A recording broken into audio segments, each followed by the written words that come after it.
A new readiness campaign from FEMA. Welcome back to Techstination. I'm Fred Fishkin. Joining us from FEMA is senior official Sherman Gillums. Hi, Sherman. Hi, Fred. It's good to be here with you this morning. Thank you. Well, September is National Preparedness Month, and FEMA, along with the Ad Council, is reaching out to the public. The theme is a lasting legacy. Give us a bit of an overview here. When we think about the history of preparedness in our country, crisis affects everybody, but there are communities that get disproportionately affected and impacted because of poor infrastructure. There could be socioeconomic realities for many. And in this case, this month, we want to draw attention to communities of color, a community I grew up within, where preparedness wasn't always a priority because of other issues. But when the worst happens, we find out quickly that that lack of preparedness can have a cumulative effect on those communities, and it's harder to recover for many. And so for those who have lived through that, they have kids, they have grandkids, they're thinking about what can I do today, like an inheritance, to ensure that that they're better prepared than perhaps our grandparents and parents were. So this month, we're going to put an emphasis on being prepared and having that lasting legacy be a part of that preparedness. My baby's back from the West Coast. Here are those pictures that you asked for your school project? First day of school, cute as a button. So long ago. Oh, here's Grandma Florence after that flood wiped out the whole neighborhood. Sometimes I just cannot believe all the storms we've gone through here. I can only hope that we'll be able to leave this house to you one day, baby. You're our legacy. Planning for these disasters will make sure we're safe, and it's the best way to protect that legacy. Those beans smell heavenly. Give Mom a little credit. You know what? We should make an emergency communication plan. That way we're ready this year. Oh, Great idea. At my dorm, we have emergency kits for earthquakes and wildfires, but I'm sure there's something more local I can send you with the link. Okay. Smart. I'm coming to share with you guys. Protect your legacy. Plan for natural disasters today. Visit ready.gov/plan. It's interesting. It seems like don't need to tell FEMA, there's always something, whether it's something going on right now or something to worry about. And of course, we have places in the country right now with a water emergency down south in Mississippi and so much more. What are some of the steps that we should all be thinking about taking? Well, if everybody who's listening right now is near a computer, you can go on ready.gov and you'll find a litany of resources and ideas, things you might not have thought of. One of the ways we're asking people to be prepared is to stay informed. In most areas, you're going to have an evacuation alert system. You're going to have ways to be warned about what's happening. So when the worst happens, you're not trying to guess. You're not thinking through things for the first time. You actually hear guidance on where to go. And the other part of the stay informed is you can go on the ready.gov website and download the FEMA app. There's a FEMA app that you can keep on your phone. You can put in your location. You can find out what types of things happen in your area typically. And so there's a bit of predictability built into being informed about what can happen. But then what you want to do is you want to make a plan. What's your plan? And it's not always fun to talk about things like that. It's no fun to buy life insurance, and prepare for the worst. But the least worst time is when things aren't happening and you have time to sit with your family, talk about the roles that your kids can play in family preparedness. Get to know your neighbors. I mean, if there's a reason you need to go knock on the door to meet someone who lives near you, talk about what the community could do if the worst were to happen. And then lastly, make a kit, right? I'm a person with a disabling condition. We have people with disabilities all around the country who are fairly independent. Some may need a caregiver or a service animal. What are you going to do when a storm happens, when a flood happens? Think about it now. Have your kit ready. So if you've got to have extra medication, if you've got to have documents, your medical records, phone numbers for people that need to be contacted so you can get in touch with other family members or physicians. Things like inner tube tires, extra medication in waterproof packets. There's so many things we can do now, or at least think about now, so that if we're in a situation where we don't have a lot of time to think, we're at least prepared to some level to endure the storm.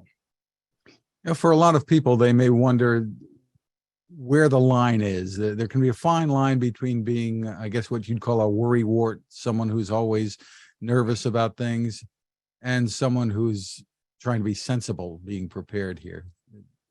can be tough to draw the line here. Well, if you bring it full circle to what I said about staying informed, there are some areas where you see tornadoes and hurricanes every year, right? They're not a surprise. You don't want to give up, your land. Maybe you've lived there for a long time or your family has invested many years.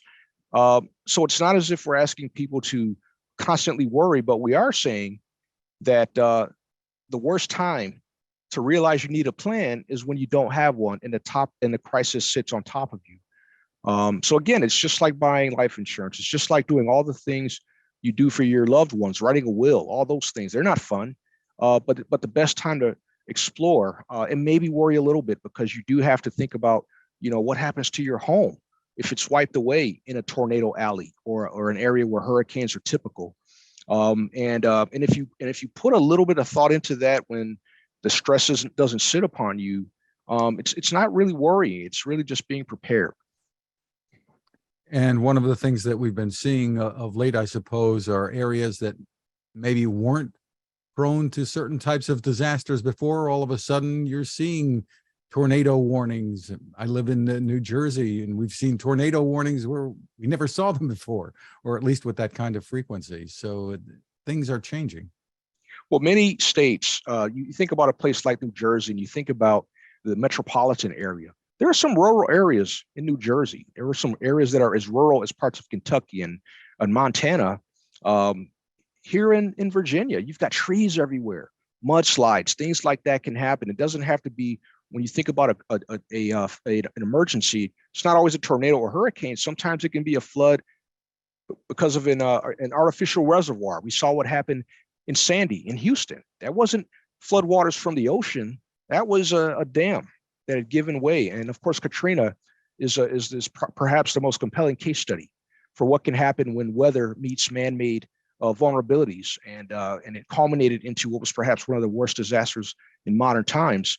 But there are pockets around the country that haven't been hit, and it's easy to sit within that certainty that it can't happen. But that's exactly why a crisis is a crisis. That lack of preparedness becomes multiplied by the fact that people just didn't expect it to happen. Hell, I've seen an earthquake happen in New York and in Washington, D.C., after living in California for many years, where earthquakes were pretty common. And for the first time, people that experienced that, it was a bit of a panic that sets in. But once that happens, and we've been warned, the best thing we can do is to mitigate the liability and damage that can happen by not underestimating how likely it can impact just about any area. And when you talk about building a kit, I guess that can mean different things to different people, because I can go into a Costco and buy a big box of food that will, I guess, not go bad for months or years. Are we talking that kind of thing, or are we talking the stuff that you need just to be able to get out of your house safely? Well, that's the $64,000 question, because it's going to differ for many people. Again, for somebody who has a disabling condition, I work for the Office of Disability Integration and Coordination. We're asking people who have a service animal, how are you going to feed your service animal if you're in an evacuation center? If you have a wheelchair, how are you going to do repairs or replace a tire if it breaks? If you're a person who has hearing aids, you need batteries perhaps if you're sheltering in place longer than you expected. And of course, there are going to be things you can't predict. We don't know how long we may have to shelter in place in some instances. But if you think about it, about a month or two, if you think about how you're going to get your medications refilled by doctors, you think about where the local CVS or the VA hospital. That's why it's important to sit down and think through all those things when times are clear, when times are quote unquote normal, because you're going to have the least amount of anxiety. Even if there is a bit of anxiety, you're not thinking about that as the storm is coming through. You're thinking about it when you can ask questions, go on ready.gov, click through all the links where people have lived through these things and provided ideas on what they did to prepare. So it's not really about finding that perfect solution, but the most imperfect solution is to not be ready and not have a plan. And of course, you mentioned the app that FEMA has created here, and that I assume that's really for all platforms, Android, iOS. Well, it has to be, because we don't determine how people interact with this information. I think there's even an Instagram, FEMA Instagram page, so that if they're the younger listeners or people who are young at heart, tend to go onto social media for their information, there's a place to interact with the content there. But it does all come back to ready.gov, where you can find the app, download it, and then you've got it on your phone as a quick reference. So if you were one of those people who don't want to worry about it, but you're hearing on the news, you're watching the Weather Channel, the storm is imminent, you're not totally made vulnerable. You have ways to mitigate what can happen to your property, to your life, to your family, by just thinking through all the ways that you might want to prepare. And you can scroll through the app and see the litany of tools and supports, such as, how do I sign up for alerts? Where do I go for that? You know, what if I'm deaf or blind, and I need to have that assistive an assistive device or an assistive enhancement to getting information?